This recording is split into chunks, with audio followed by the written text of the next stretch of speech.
Hi, my name is Carrie Wabanascom, and I'm presenting our study.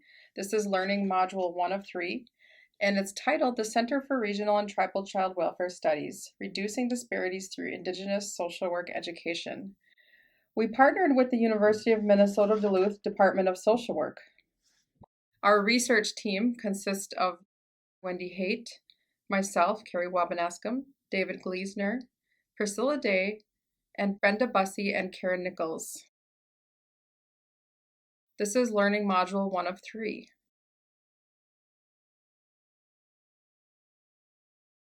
In this paper, we report ethnographic research with the Center for Regional and Tribal Child Welfare Studies at the University of Minnesota-Duluth Department of Social Work. We consider the center as a model of culturally responsive child welfare, that is, practice and policy that are comprehensive, sustainable, and effective in particular communities. We specifically explore ways to reduce persistent disparities in the involvement of Indigenous families in public child welfare systems. The center addresses this through educating Indigenous and non-Indigenous MSW students and practicing professionals who will create policy, administer programs, and implement child welfare practice. At the center, Indigenous scholars and social workers, tribal leaders, and their allies have worked together for over a decade to design a model of honoring and integrating Indigenous worldviews and Western social work. Indigenous worldviews broadly encompass spirituality and knowledge systems as expressed through language, ceremony, and other traditions and everyday practices. They suffuse the professional education of MSW students and continuing education of child welfare professionals. This model also illuminates the blind spots in Western-centered social work educational models and practices, as well as child welfare systems. It promises to provide understanding for social work generally, and child welfare specifically, that will contribute to effective practice and policy within our diverse communities. It will also create collaborations to reduce system barriers to equitable practice.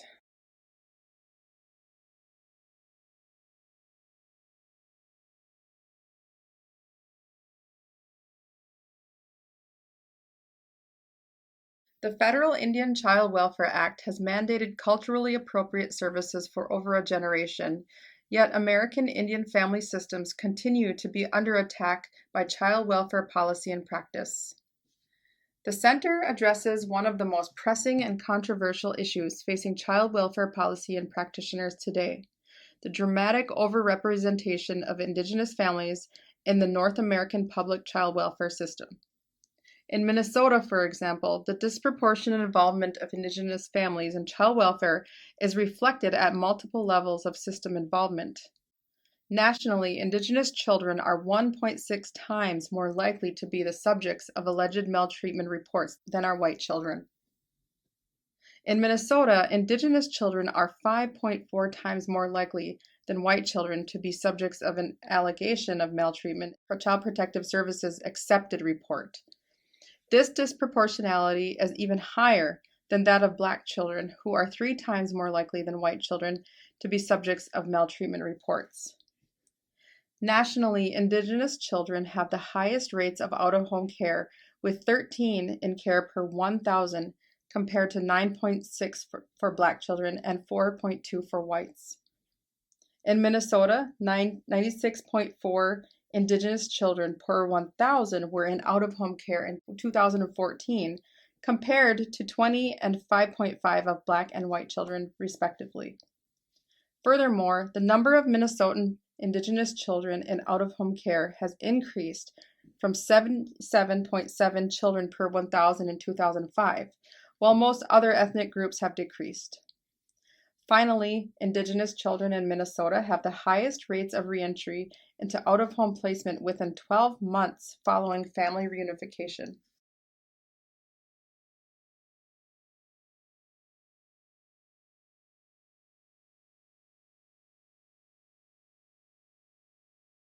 These disparities in child welfare persist 40 years after the passage of the Federal Indian Child Welfare Act of 1978. This law was passed at the demand of tribes to reduce the involvement of Indigenous children in the child welfare system, to halt the removal of Indigenous children from their communities, and reclaim and preserve their cultures. It is based on the political status of tribes as sovereign nations, not a race. It focuses on Indigenous family preservation as integral to tribal sovereignty and reparative justice. It recognizes that the removal of Indigenous children from their families is devastating, not only for those families, but for Indigenous communities as a whole. Maintaining Indigenous children in Indigenous homes or foster homes ensures continuation of Indigenous communities for future generations.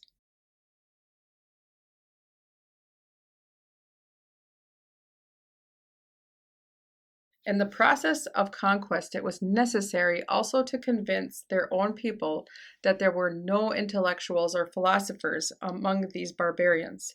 This denial of or thinking among peoples other than Europeans was so great that when these two worlds came together, the people who wrote the history wrote the Indian thinking right out of the history because by the theories of the conquistador, the Indian could not think, a burro cannot think. That's a quote by the late John Mohawk. As this quote by John Mohawk suggests, most social work students and child welfare professionals approach Indigenous families without exposure to the worldviews and strengths of Indigenous communities. Without awareness and understanding of cultural strengths, social workers are likely to bring their own biases into practice. Within the dominant U.S. culture, many have experienced a steadfast focus on the supposed deficits of Indigenous families and communities. Such a focus leaves workers with little knowledge of individual, family, and community strengths on which to build healing and negative preconceptions that undermine helping. Despite colonization, assimilation, and genocide, Indigenous people have retained and transmitted Indigenous worldviews through the oral tradition. There are diverse Indigenous cultures throughout Turtle Island, but there are some widely shared beliefs and practices. In general, Indigenous people typically view children as a blessing, not only to the family but also to the community. Traditionally, the community shares in the responsibility for their well-being. If parents are unable, then aunts, uncles, grandparents, cousins, or others may provide care for children.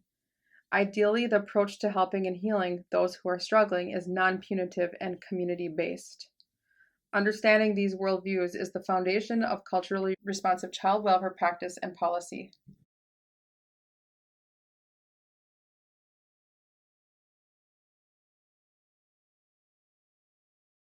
It is essential that social workers understand the source of what can appear as dysfunctional behavior of Indigenous peoples and families.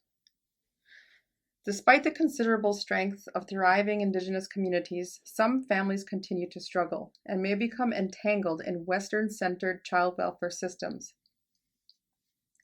Their struggles, however, must be understood within the legacy of genocide, historical trauma, and ongoing colonization.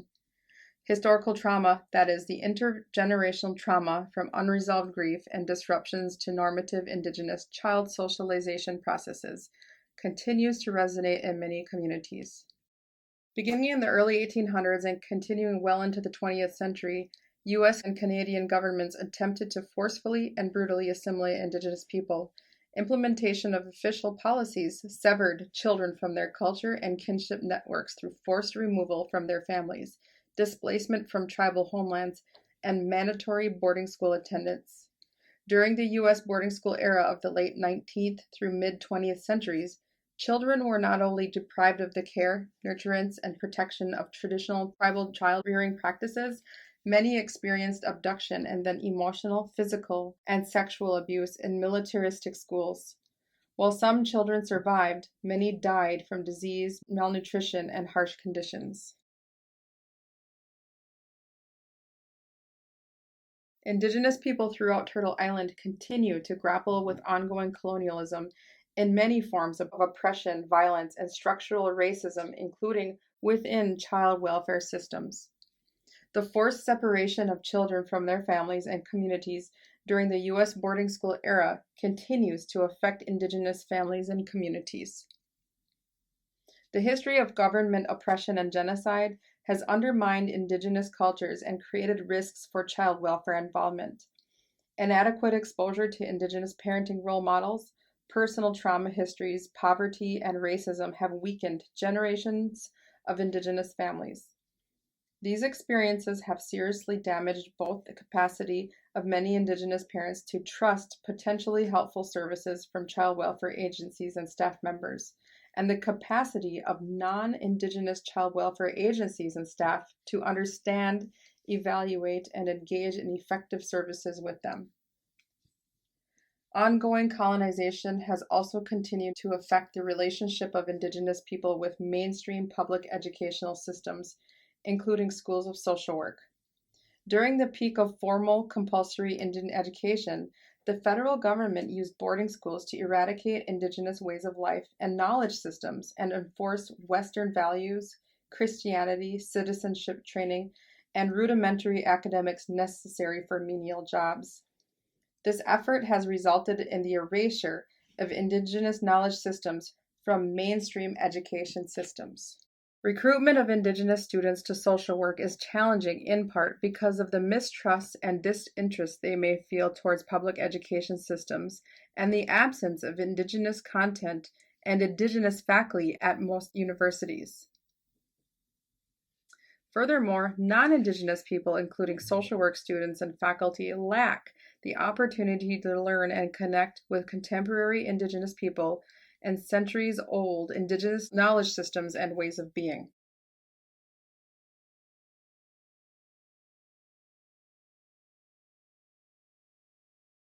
Authentic, culturally relevant social work practice involves applying what fits from Western social work and discarding what does not fit. In this paper, we argue that to become culturally responsive, Western social work in general and child welfare in particular must move over to make room for diverse understandings of social issues and helping practices. Indigenous people have helped one another for centuries, but the social work profession has been reluctant to recognize Indigenous ways of practice and healing. In the tradition of mixed methods inquiry, we deliberately integrate relevant and compatible worldviews from Indigenous social work to better understand the center's educational worldview and content, and Western developmental cultural psychology to better understand the educational process. We consider Indigenous social work as honoring foundational Indigenous worldviews and practices of a local community and then joining them with Western social work in order to achieve culturally responsive social work practice and policy. Indigenous social work requires a deep understanding of Indigenous worldviews, including beliefs and practices related to helping relationships that have existed for over thousands of years. In contrast to parachuting in social work interventions designed within other cultural groups, Indigenous social work develops relevant, community-guided, community-centered social work curricula and interventions. Indigenous worldviews and practices provide the foundation for collaboration with Western-centered social work practices. For example, Greenwood and Palmentier, in their 2003 article, described a First Nations social work stream to educate Indigenous and non-Indigenous students to practice in culturally responsive ways within Indigenous families and communities. They developed a social work education system in partnership with First Nations leaders in northern British Columbia. The team developed curriculum unique to the desires and needs of the local First Nations communities and involved them throughout the lifespan of the program. Likewise, the center designs and conducts their educational programs in partnerships with local Anishinaabe communities.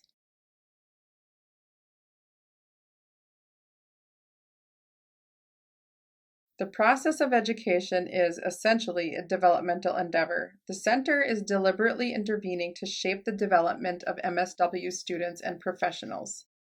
Thus, we also approach understanding their educational process sensitized by concepts from developmental cultural psychology.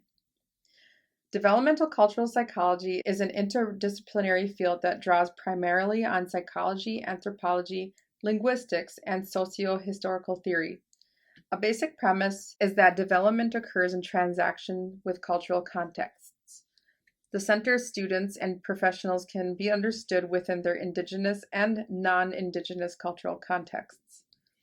Their understandings of child rearing and the helping process develops in part from their everyday experiences raising children and helping those in need in their families and communities. Effective Indigenous education builds upon these cultural foundations of Indigenous students and professionals and expands upon those of non-Indigenous students and professionals. Developmental cultural psychology approaches change throughout the lifespan as a holistic process. Rather than focusing on the impact of cognitive, social, or emotional experiences as separate domains of development, for instance, a developmental cultural psychology perspective allows us to focus on the individual's changing participation within routine, everyday cultural activities. In this study, we focus on the center's worldview or cultural model of Indigenous child welfare education and how it guides educational practices for shaping the emerging and changing participation of students and professionals in child welfare work. Thank you. This is the end of Module 1. Please join us for Module 2. And I will page through the references so that you can have them in case you want to check out any of the references that we used in this study.